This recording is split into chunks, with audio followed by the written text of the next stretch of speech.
누가복음 15장 17절에서 24절 말씀 교독하겠습니다. 제가 먼저 읽겠습니다. 이에 스스로 돌이켜 이르되 내 아버지에게는 양식이 풍족한 품꾼이 얼마나 많은가. 나는 여기서 주려 죽는구나. 내가 일어나 아버지께 가서 이르기를 아버지, 내가 하늘과 아버지께 죄를 지었사오니 지금부터는 아버지의 아들이라 일컬음을 감당하지 못하겠나이다. 나를 품꾼의 하나로 보소서 하리라 하고 이에 일어나서 아버지께로 돌아가니라. 아직도 거리가 먼데 아버지가 그를 보고 측은히 여겨 달려가 목을 안고 입을 맞추니 아들이 이르되 아버지, 내가 하늘과 아버지께 죄를 지었사오니 지금부터는 아버지의 아들이라 일컬음을 감당하지 못하겠나이다 하나 아버지는 종들에게 이르되 제일 좋은 옷을 내어다가 입히고 손에 가락지를 끼우고 발에 신을 신기라. 그리고 살찐 송아지를 끌어다가 잡으라. 우리가 먹고 즐기자. 함께 읽겠습니다. 이 내 아들은 죽었다가 다시 살아났으며 내가 잃었다가 다시 얻었노라 하니 그들이 즐거워하더라. 아멘. 오늘은 누가복음 15장 말씀으로 또 탕자의 비유 중에 아버지를 떠난 아들의 모습에 대해서 말씀을 통해서 살펴보도록 하겠습니다. 오늘 말씀은요, 아버지를 떠난 둘째 아들에 대한 사실을 알려주고 있는데요. 우리는 예수님께서 이 비유를 말씀하시는 동기와 아버지를 떠난 둘째 아들의 행동은 아버지를 배신하는 행위, 즉 죄임을 알게 됩니다. 둘째 아들이 아버지를 떠난 행동에 따른 결과들을 살펴보면서 죄의 결과들, 죄 가운데 있는 성도의 형편에 대한 것도 알았습니다. 얼마나 나쁜 상태에 이르렀는가. 둘째 아들이 당한 결과들, 하나님을 떠나 사는 죄악 가운데 있는 성도의 모습, 아버지를 떠난 아들의 모습이 바로 하나님을 떠나 사는 성도들의 모습과 같다라는 것입니다. 그러면 오늘 말씀을 통해서 이러한 삶을 살아가는 자들의 삶은 어떠한 모습인가 몇 가지를 살펴보도록 하겠습니다. 아버지를 떠나 살아가는 둘째 아들을 통해 하나님을 떠난 성도의 모습은 어떠한가? 오늘 본문은 우리에게 잘 알려주고 있습니다. 하나님을 떠난 삶이 얼마나 흉측하고 또 무서운가, 또 미련한 것인가 말씀은 우리에게 알려주고 있는데요. 둘째 아들은 아버지를 떠납니다. 먼저 자신이 받을 것을 달라 해서 아버지를 떠납니다.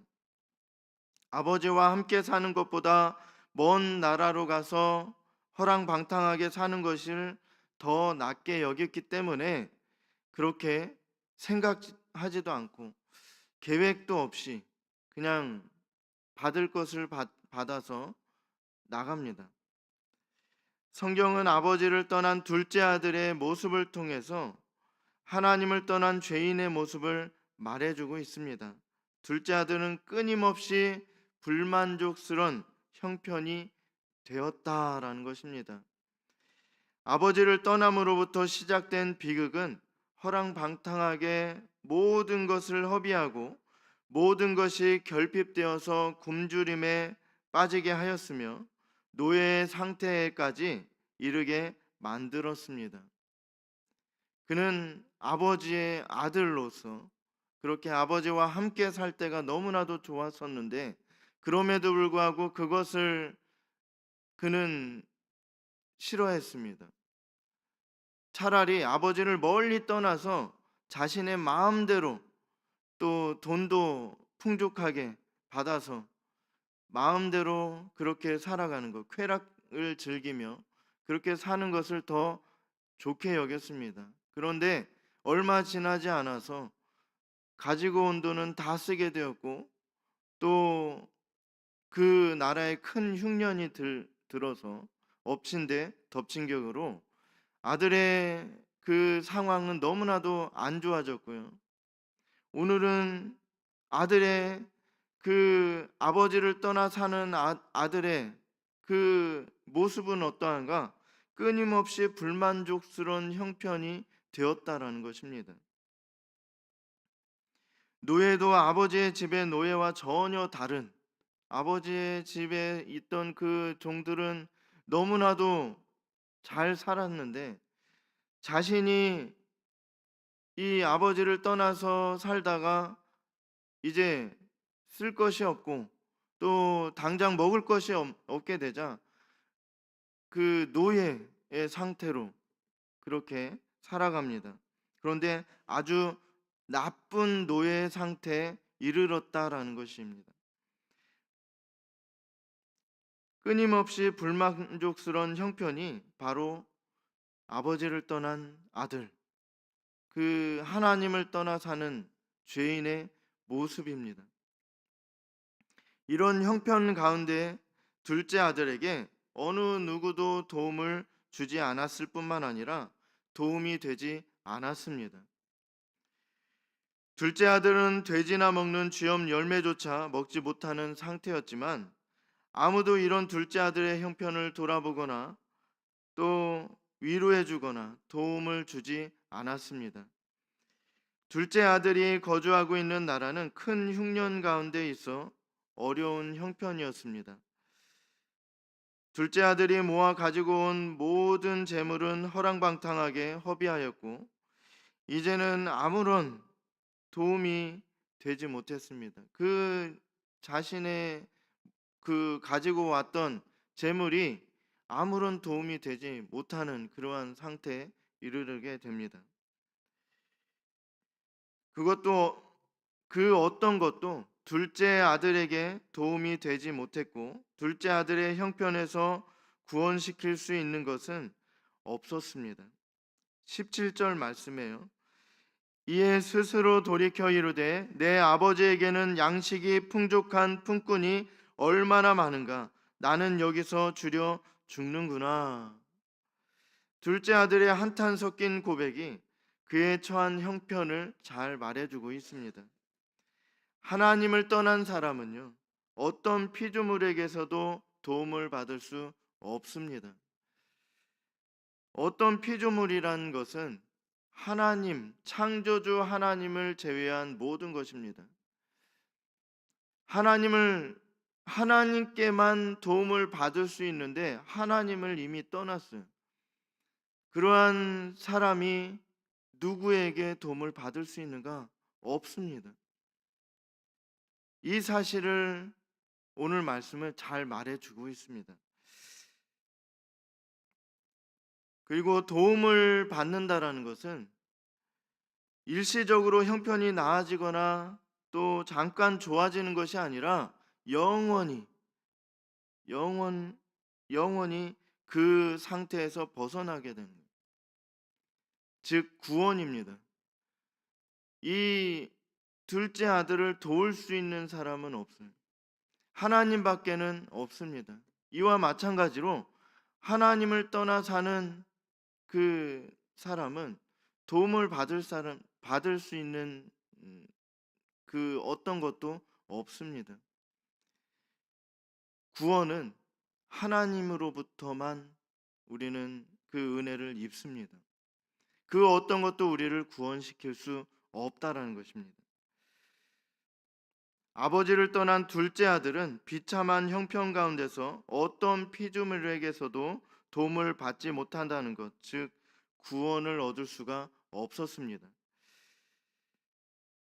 노예로서 주인에게 충성하며 열심히 일하였지만 배고픔을 면할 수 없었습니다. 도움을 주는 손길도 없었고 동정도 얻을 수 없었습니다. 아무런 도움을 입을 수 없는 형편에 처하게 된 것인데요. 이것이 하나님을 떠난 죄인의 모습임을 오늘 말씀은 우리에게 잘 알려주고 있습니다. 하나님을 떠난 죄인의 모습, 끊임없이 불만족스러운 형편, 계속해서 누구에게도 도움을 받지 못하고 상황은 점점 악화되고, 이러한 모습이 죄인의 모습입니다. 하나님을 떠난 사람의 모습. 또 다음으로 살펴볼 것은 죽음의 상태다라는 거예요. 하나님을 떠난 사람의 모습은 죽음의 상태, 죽어 있는 거예요. 24절에 보면요, 이 내 아들은 죽었다가 다시 살아났으며, 32절에는요, 이 내 동생은 죽었다가 살아났으며, 이렇게 다시 돌아온, 아버지께로 돌아온 그 아들을 바라보면서 아버지는 살아났다라는 거예요. 아버지에게 있어 아버지를 떠난 둘째 아들은 죽은 것입니다. 죽은, 이것은 하나님께 있어서 하나님을 떠난 죄인의 모습은 죽은 상태예요. 비록 몸은 살아서 움직이는 것 같고 보는 것 같고 또 맛있는 거 먹을 수 있고, 아무리 그래도 하나님을 떠난 사람은요 죽은 거예요.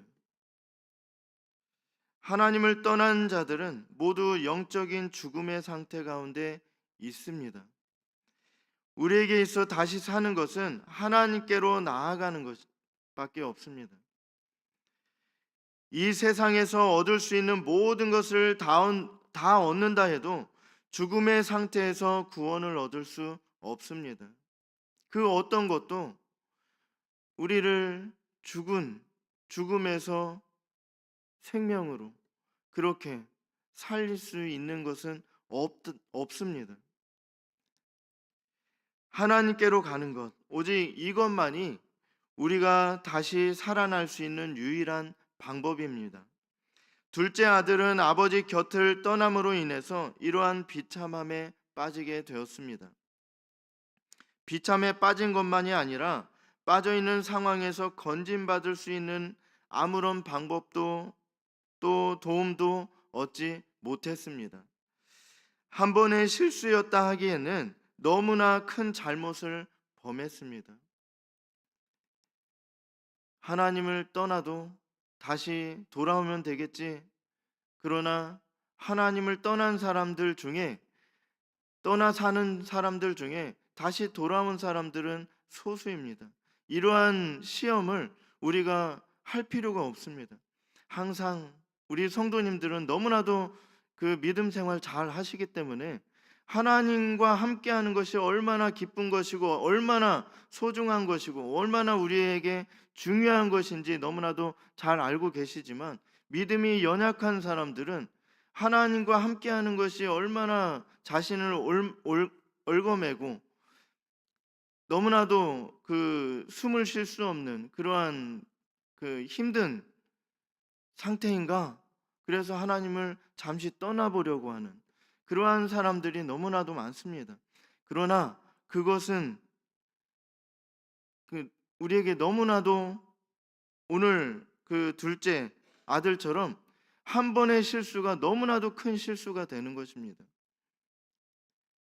잠시 하나님을 떠나도 하나님께서 다시 부르시겠지, 다시 돌아와서 다시 돌아와서 또 몸이 죽으면 천국에 가서 영원히 살 수 있겠지, 이렇게 사탄의 그 속임수에 꿰어서 하나님을 떠났다가 다시 돌아오지 못하는 사람들이 너무나도 많다라는 것입니다. 둘째 아들의 죄는 아버지를 떠난 것입니다. 한 가지의 행동으로 엄청난 죄를 범하게 되었습니다. 이 교훈을 절대로 잊지 말아야 할 것입니다. 하나님을 떠나는 것이 가져오는 그 엄청난 비극, 그 비극 정도가 아니라 죽음, 끝, 더 이상 아무런 소망이 없는 그러한 상태에 이르른다. 우리는 지난번에 또 함께 본 말씀과 오늘 보는 그 말씀, 함께 보는 그 말씀을 통해서 하나님을 떠나는 그것이 얼마나 나쁜 것이고, 또한 그로 인해서 한 번의 실수, 너무나도 그 큰 실수로 인해서 오게 되는 그러한 상태나 또 모습이 얼마나 나쁜 것인지, 얼마나 비참한 것인지 우리는 잘 알 수 있습니다. 둘째 아들의 이야기는 여기서 끝이 나지 않는데요. 둘째 아들은 다시 아버지의 품에 돌아오게 됩니다. 이 탕자의 비유, 아버지를 떠난 둘째 아들의 비유의 중심은 아버지를 떠나면 나쁜 상태에 이르게 된다라고 끝나는 것이 아닙니다. 우리는 이 말씀을 통해서 궁극적으로 하나의 그 주제를 향해서 나아갑니다. 18절에 보면 이렇게 말씀합니다. 내가 일어나 아버지께 가서 이르기를 아버지, 내가 하늘과 아버지께 죄를 지었사오니. 둘째 아들은 이전의 잘못, 곧 아버지를 떠남에 대해 후회하고 돌이켜 다시 아버지께로 가야겠다는 마음을 가지게 됩니다. 결심합니다. 더 이상 이 상태로는 그 구원을 받을 수 없다. 이 자신이 처한 그 상태에서 그 누구도 이 상황을 벗어나게 하는 사람은 없다. 그 어느 것도 없다라는 것을 깨닫습니다. 그리고 결심합니다.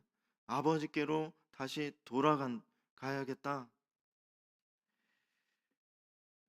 이전 삶에 대해서 둘째 아들은 회개하게 됩니다. 하늘과 아버지께 죄를 지었사오니, 이렇게 고백해요. 둘째 아들의 이 고백 가운데 중요한 교훈이 있는데요. 둘째 아들은 단순히 아버지께 죄를 얻었다라고 말하지 않고 하늘과 아버지께 죄를 지었사오니, 이렇게 고백합니다.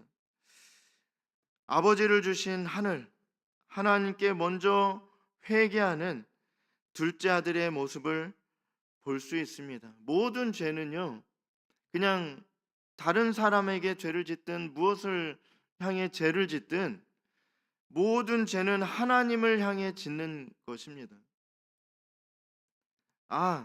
내가 저 사람에게 잘못했으니까 하나님께는 죄를 짓지 않았다, 이렇게 생각할 수 없고요. 모든 죄는 하나님을 향하게 되어 있다라는 것입니다. 그렇기 때문에 둘째 아들은 하늘과 아버지께 죄를 지었사오니, 이렇게 회개했습니다. 둘째 아들은 이제 자신의 잘못, 즉 죄를 깨닫고 회개하면서 아버지께로 나아가기로 결심합니다. 모든 재산을 다 허비하고 그 젊었던 시간, 그 소중했던 그 시간, 꿈과 또 소망을 잃어버린 채 아주 나쁜 노예 상태까지 낮아지고 배고픔과 비참함과 또 인생의 끝자락에 서서 다시 아버지께로 돌아오기로 결심합니다. 둘째 아들은 아버지의 집에서 먼 나라로 왔습니다. 그렇기 때문에 다시 돌아가기까지 오랜 시간이 걸릴 것입니다. 떠나왔던 것보다 다시 돌아가는 시간이 더 오래 걸릴 것입니다. 그 이유는요, 떠날 때는 잘못된 것이지만 기쁨으로 떠났다라는 거예요. 그는 아버지에게 돈을 받자마자 자신이 받을 그 재산을 받자마자 신중하게 생각하지 않았어요. 며칠을 고민하고 또 내가 아버지를 떠나서 이 돈을 가지고 어떻게 살아갈 것인가 계획도 세우지 아니하고 그는 그냥 바로 떠나서 며칠 길을 걸어가서 또 그곳에서 돈을 그냥 생각지도 아니하고 그 쾌락에 빠져서 다 쓴 거예요.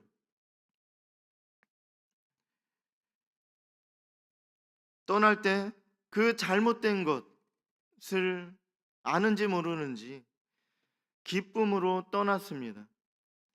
자신을 반기며 찾는 사람들에게 나아가 또 그 먼 나라였지만 그리 길지 않게 느껴졌을 것입니다.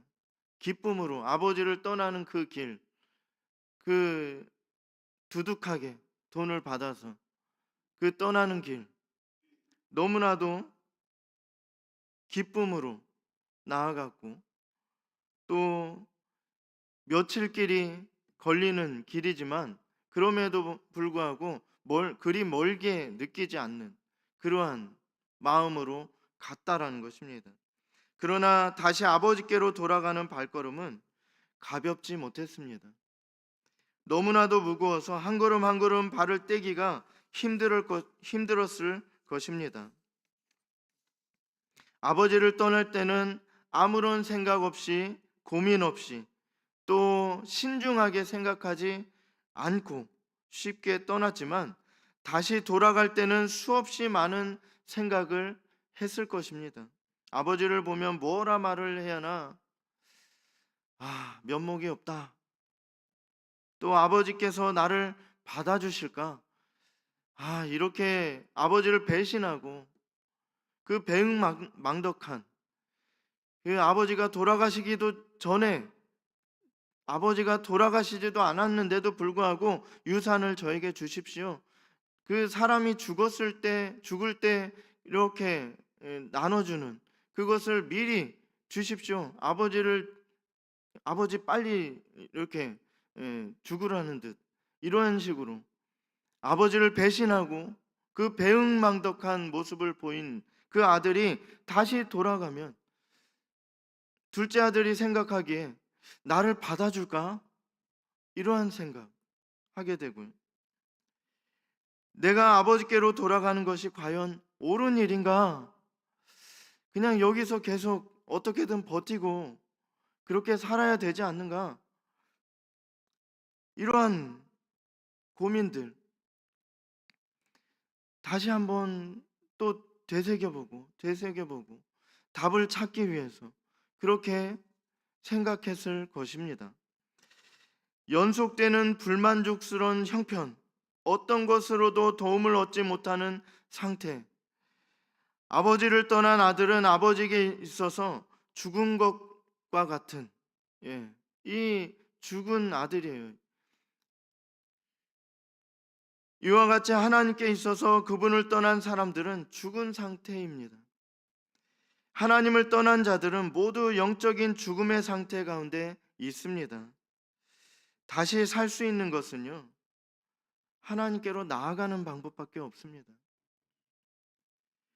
이 세상에서 얻을 수 있는 모든 것을 다 얻는다 해도 죽음의 상태에서 구원을 얻을 수 있는 것, 구원해 줄 수 있는 것은 없습니다. 한 번의 실수였다고 하지만 너무나도 큰 잘못을 범한 것입니다. 아버지를 떠난 것이 바로 죄다라는 사실입니다. 말씀을 통해서 우리가 평생 꼭 붙들고 살아야 할 사실은 하나님께서 우리를 사랑하신다라는 것입니다. 이 탕자의 비유, 아버지를 떠난 둘째 아들의 그 비유에서 우리는 한 가지 사실로 나아가는데요. 하나님께서 우리를 사랑하신다. 그 어떤 모습일지라도 어떤 분은 그렇게 얘기해요. 어릴 때는 교회 한두 번 나가봤는데 면목이 없어서 교회 못 나오겠습니다. 이제 나이 지긋이 이게 드신 분들이 이런 말씀을 너무나도 많이 하십니다. 그럼에도 불구하고 하나님은 사랑하십니다. 어떤 모양으로 어떤 모습으로 살아왔을지라도 하나님께서는 우리를 사랑하십니다. 한순간의 실수로 멀리 떠났을지라도 다시 돌아왔을 때 용납하시는 하나님 아버지의 그 사랑, 사랑을 깨달아 알고 삶 속에서 깊이 체험하는 귀한 은혜가 우리 가운데 가득하길 간절히 소망합니다.